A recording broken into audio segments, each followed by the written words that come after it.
Welcome back for more of our coverage on Afghanistan and the economic impact likely from this election. We're joined via Skype by William Byrd, a senior expert on Afghanistan at the U.S. Institute of Peace.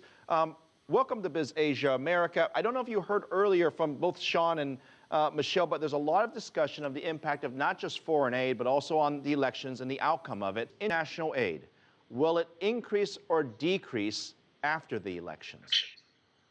International aid will decrease after the elections. That's been programmed in advance. There were long-term commitments for aid made in Chicago and Tokyo international meetings in 2012. So it's on a declining trajectory. However, if the elections and the political transition go well, that decline in aid will be gradual and programmed, and that will be very beneficial for Afghanistan. We know the importance of the security agreement, the BSA. I mean, Sean outlined that for us, so I don't want to go into that again, but what does it mean after it gets signed? Does that benefit international aid? I think it benefits the private sector especially, and also international aid.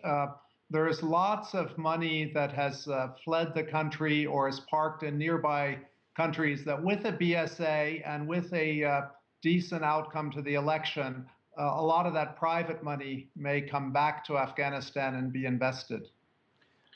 This economy, a lot of it has been funded in part by the U.S. and its allies. We talk about foreign direct investment a lot, but as the U.S. draws down its operation there, where is the future FDI likely to come from, or is it going to still be United States as number one? I think it will come from other countries, and the first source will be Afghans themselves.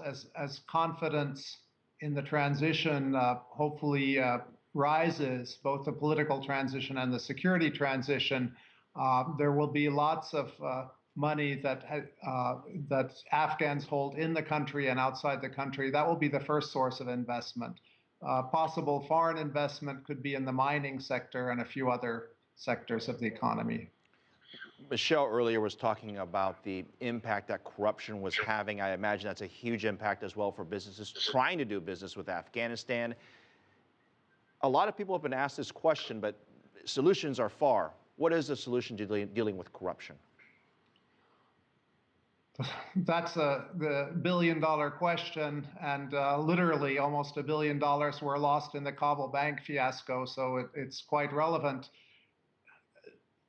We have to keep modest expectations. Corruption is not going to completely go away, but it definitely can be contained and managed better. And the new government, for them, it will be a key priority as soon as it takes office. I'm going to try to paint perhaps a more stable situation for Afghanistan, assuming the election continues on and we get a leader here in the next several months once everything is settled down, security situation improves. Which countries around the world are likely to look at development for Afghanistan? You mean to support it or to have direct private investment? Direct private investment. Well, there already are a number of private investors. There's a lot of interest in the mining sector. Both Chinese and Indian companies have already invested, as well as some Western companies. And there clearly will be a lot of interest in that sector from around the world.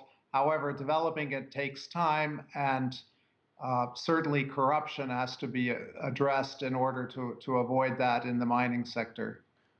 We have been reporting that the economy there has taken perhaps a step back over the past 6 to 9 months. A lot of it is the upcoming elections and the uncertainty.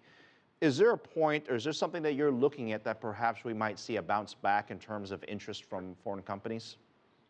Well, in the short run, the economy is the hostage to the political and security transition. And if those go well, I actually expect some rebound in investment, in money flowing back into the country, basically restoring things. Over the longer term, agriculture needs to be developed and does have some potential. And as I mentioned, the mining sector.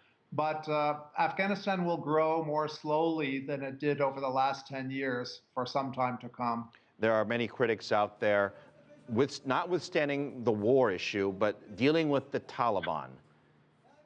Is that a concern to you, and how big of a concern is that going forward? Well, if there's an agreement and a deal with the Taliban that ends the large-scale conflict, that will certainly be helpful for the economy. As long as the insurgency goes on, it will cause economic as well as other damage. Yeah, very complicated situation. William Byrd, I do want to thank you for your time, senior expert on Afghanistan at the U.S. Institute of Peace. Thank you. And for more news, we're going to go straight to New York City, where Michelle McCory is there.